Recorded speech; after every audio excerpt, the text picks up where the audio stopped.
Bonjour et bienvenue dans votre chaîne YouTube Bambatech. Donc aujourd'hui nous allons vous présenter un simulateur d'automate qu'on appelle APMU. Donc voici le manuel d'utilisation. Donc on a la table des matières qui est là. Donc modification de mnémonique, des variables d'entrée, de sortie, les variables d'étape, les variables de temporisation, des variables de comptage, les équations logiques, les temporisations, les compteurs, le graph-set, donc procédure de saisie d'un ou de plusieurs graph-set, validation d'un graph-set sur APMU, fonctionnement en mode simulation, fonctionnement en mode IO serveur TCP. Donc, et on a la gestion des fichiers. Donc on a la présentation. Donc APMU est un simulateur d'automate programmable industriel qui permet de créer et tester des programmes simples mettant en œuvre des fonctions de logique combinatoire et séquentielle. Donc nous allons vous montrer plus en détail sur les vidéos. Donc on a les variables.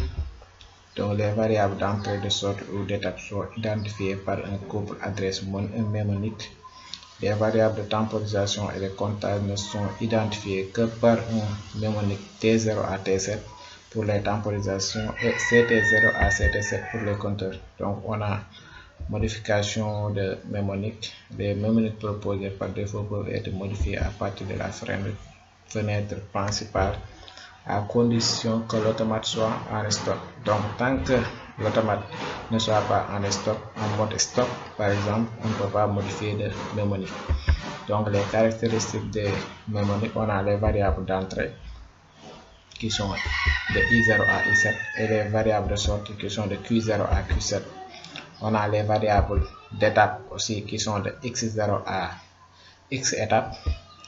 On a les variables de temporisation de T0 à T7, les variables de comptage de CT0 à CT7. On a les équations logiques, la logique combinatoire.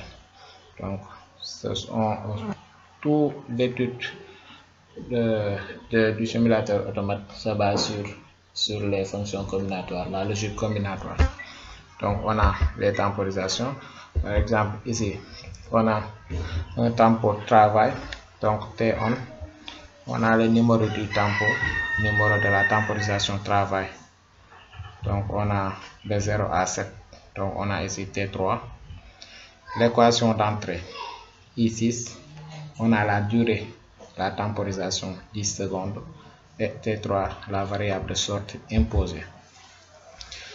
Pour les compteurs, c'est CTU. Donc ici le numéro c'est CT5. On a CTU de 0 à 7. Voici le compteur, on a l'étape de validation du compteur, on a le reset, l'équation de remise à 0, et ici on a la valeur à compter qui est 43, et la sortie, on a la variable imposée. Donc les équations peuvent être saisies au clavier. Graph-set, même chose. Donc procédure générale de saisie d'un ou de plusieurs graph-sets.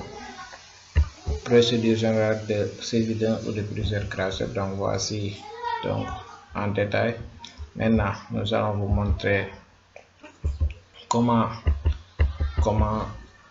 est le graph-set, comment se trace le graph-set sur APMU. Par exemple, on a l'étape d'origine en lecture seule, on a l'étape en cours repérée par son numéro de variable qui est là, c'est-à-dire l'étape initiale.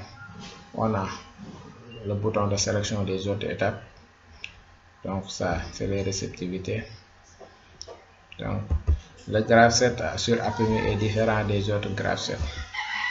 Donc nous allons vous montrer tout cela sur des vidéos de simulation.